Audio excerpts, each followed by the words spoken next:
Welcome back. It is day 71 of our 90-day New Testament reading plan with New Life Youth. My name is Christian. Thank you so much for joining me today. Today we cover Hebrews 9 through 11, so let's get to it. Yesterday we touched on this new covenant and how Jesus and this new covenant are superior to the old covenant. So today is really a continuation of that topic, but the author of Hebrews talks about the early tabernacle and how Jesus came as the high priest, right? He became this perfect tabernacle, and that is metaphorically, of course, right? He is not actually a tabernacle, but Jesus was not man-made, but he is not an earthly tabernacle, but really he is a heavenly sanctuary of God's presence. So the purpose of that tabernacle was that God's presence dwelt in the Holy of Holies. And so after Jesus came, died, the veil was torn. The veil to the temple was torn. And so the presence of God is not restricted to the temple. And so this is kind of why sometimes I think it's comical. People will comment on people wearing hats at church or jeans or for me, ripped jeans, as they kind of make comments on, say, well, you shouldn't be wearing that because it's disrespectful to God to wear a hat in church, to wear jeans in church because of his presence there.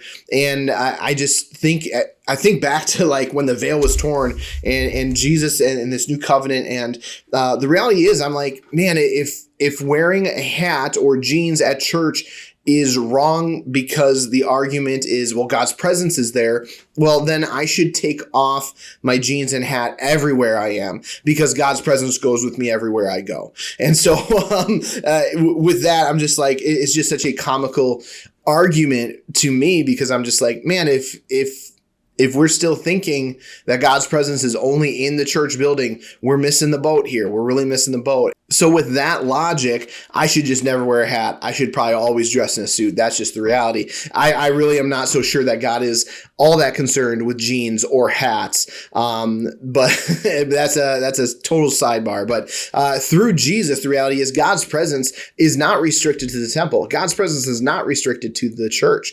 And that is because of Jesus. So the author says in verse 15, he says, I think it's 9 verse 15. Yeah. The author says in chapter 9, verse 15, that Christ is the mediator of this new covenant. We kind of talked yesterday, when we think mediator, we kind of think hostage situation, someone who is helping someone else come into agreement.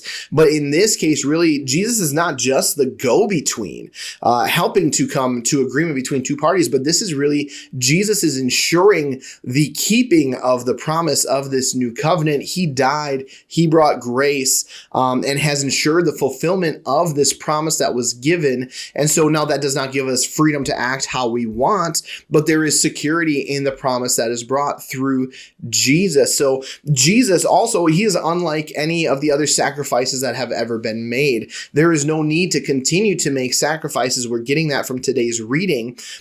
His sacrifice on the cross was a once and for all sacrifice. So what do we do with that though? Like I said yesterday, this speaks volumes to these Jewish Christians because there was this way of life that they understood, especially in the religious construct of how they understood. But under this new covenant, they really had to figure out, how do I live my life under this new covenant? And so the call that this author of Hebrews is really saying, even amidst persecution, if you read chapter 10, verse 32 through 34, we understand that this church was, or this group of people was being persecuted. But in the midst of all that, the call is to persevere, right? So often I feel like we talk about endurance and perseverance. That is such a call of the believers to stand and to persevere, to seek endurance. And in the midst of all of that, in the midst of this endurance and perseverance, what we do is we draw near to God. We are full of faith. We have sincere hearts. We have hearts that are cleansed from guilt.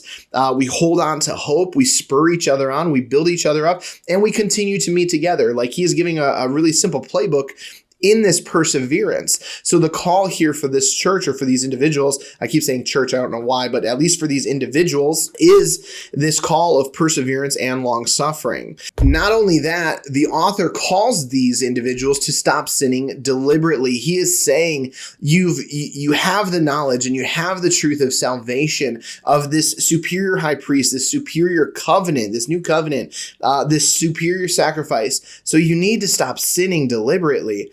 When we live in sin deliberately, what we're doing is we're throwing dirt on Jesus' sacrifice. When we sin deliberately, we are taking forgiveness for granted. That's how we're living our lives. And the author is expressing like, this is serious business. Under the old covenant, someone could literally be put to death for a crime outside of the law of Moses, or the law that God provided, based on the testimony of 2 or 3 witnesses. Like, how much more serious is it under this new covenant, especially when you're thinking of Jesus as the superior high priest who offered himself as a sacrifice?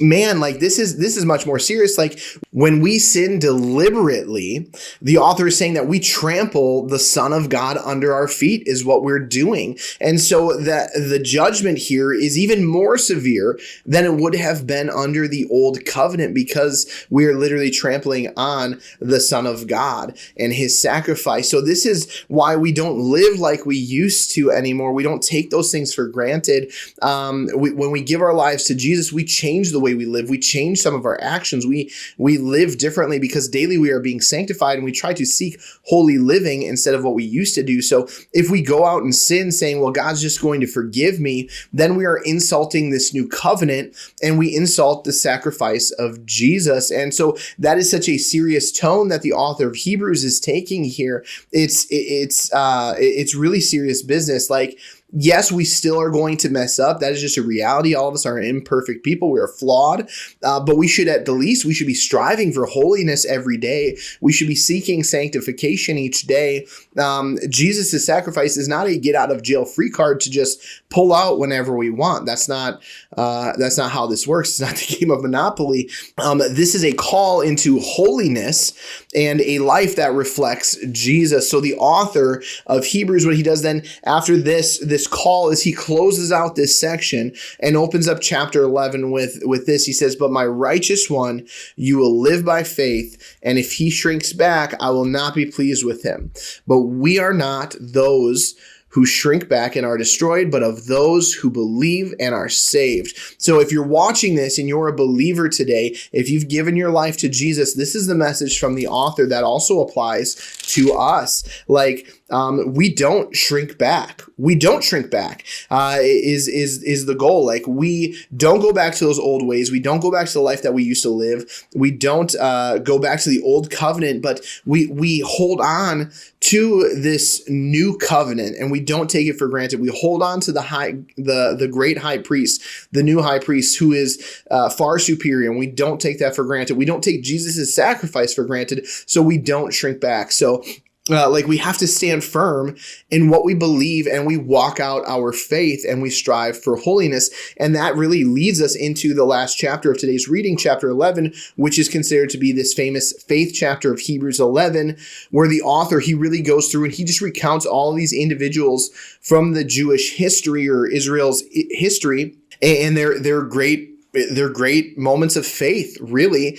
And so I'm not going to go into great detail here, but I think for this Jewish audience or this Jewish reader, like that idea that is so focused on works and salvation by works, or even maybe just sometimes reverting, like reverting to those old Jewish customs and ways and trying to remove themselves from the new covenant, for them to look back on their history, on their lineage, and see how faith really played out in these different stories of individuals from their history, like pillars of our faith, really, pillars of what we believe. How can you look back and say, well, no, we just got to focus on works? Like, no, it's, you look back and you see the faith that was exemplified, and you say, okay, I have to live under this new covenant. Like, I have to move forward. It's about faith and justification by faith. And out of my faith, then holy living follows that. Out of my faith, then I want to do good works. Really, all of this today, this new covenant, this perfect sacrifice, Jesus as our high priest, we put our faith in him, and we walk out our faith with trust in him and holy living. So we strive for holy living. Tomorrow, we wrap up the book of Hebrews with chapters 12 and 13. So that really does it for today for us. So let us know what you're learning from today's reading. You can let us know here on YouTube. Let us know in the YouVersion Bible Plan. And we hope to see you tomorrow.